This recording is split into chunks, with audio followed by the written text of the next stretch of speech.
All right, guys, so we're on day 4 of the Texas winter storm, and basically in this video, this generator has been running for about 4 days. I just shut it off, but it's time to do another oil change. We got, I mean, with the 4 days and the other runtime besides that, we probably got about 125 hours on it. So we're gonna go ahead and change the oil. So I have a pot to drain the oil in. I'm using Shell Rotella 1540, which, like I said, I use the diesel oil from the trucks. They have good shear protection.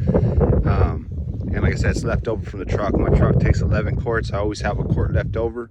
So I'll be using that for this oil change. So other than the oil, the drain pan, a funnel, the next tool you'll need is a 12 millimeter, and that's to take the drain nut out. So yeah, we're gonna go ahead and pull the drain nut out, see what the oil looks like, and then go ahead and change it. All right, so if you have this series generator, which is the 4500 watt Champion, it's the 224 cc. Your drain plug is gonna be right on the front of the generator towards the bottom. Like I said, that's a 12 millimeter. And then right above it, the yellow plug right there, that's actually gonna be your fill plug. So we're gonna let this drain. The oil's nice and thick, but it's Rotella as well. So we'll drain it out, and then we'll go ahead and see what it looks like in the pot, and then we'll go ahead and fill it up and start it up. All right, so now that we drained the oil, we went ahead and put our drain plug back in. We tightened it up. You want to make sure you don't over tighten these because you can strip them out. Now we're going to go ahead and remove the fill plug's already been loosened up, and now it's to help drain the oil. So we're going to remove the fill, and we're going to go ahead and start filling this thing up. To fill these up, it's easier to use a long funnel. So we're going to go ahead, put our big funnel in, start filling it up. The capacity on these 224 cc generators is 0.6 quarts per Champion. Just remember, when you drain, you won't get everything out, so you need to pour slowly and check as you go. So yeah, let's go ahead and fill it up, and then go ahead and tighten everything back up and start her up. All right, so we went ahead and filled it up. We're gonna go ahead and double check.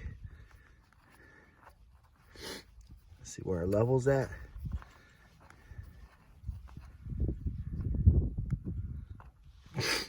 All right, and we're right at the full. So now we're gonna go ahead and start her up, let it run, make sure everything's good, and then we'll go ahead and put a load on it from the camper. All right, so we went ahead and started the generator up. It's running good. So that's pretty much the easy way, the only way to change the oil on these generators. I did put it on blocks to give it some leverage. Like I said, the oil I'm running is Shell Rotella 1540. I mean, there's a lot of different oils you could run in here. This is just what I've been using. The first oil change, I did the cheap Tractor Supply stuff, and then after that I switched it over. But yeah, so you want to do this oil change every 100 hours to 125, at least in my opinion. That's what I try to stay with. And this has been running with a load on it that's probably close to 3,000 watts, 3,600 watt generator. And it's probably running about 3,000 watts because, like I said, I'm running everything in the camper. And then, yeah, so no power, 4 days. Generator's been running the whole time. I hope this helps somebody. Like I said, this is very important, especially if you're going through what we're going through right now here in Texas. We're not really used to this. A lot of Texans aren't. We were stationed up north, so we're lucky enough to be semi-prepared for this. So yeah, like I said, very important if you want to keep things going. And then use common sense when you're doing things around the generator. Like you see, I have mine separated from the camper. Some people in Texas are putting them in garages and then dying from carbon monoxide. Some people are running them,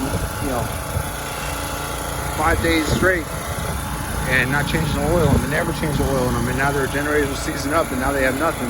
So like I said, this is just general maintenance Good to do if you're going to be running a generator a lot. And like I said, this has been running consecutive until I stopped it to change the oil, and it's going to keep running consecutive until power is on and everything is kind of back to normal here. So thanks for watching.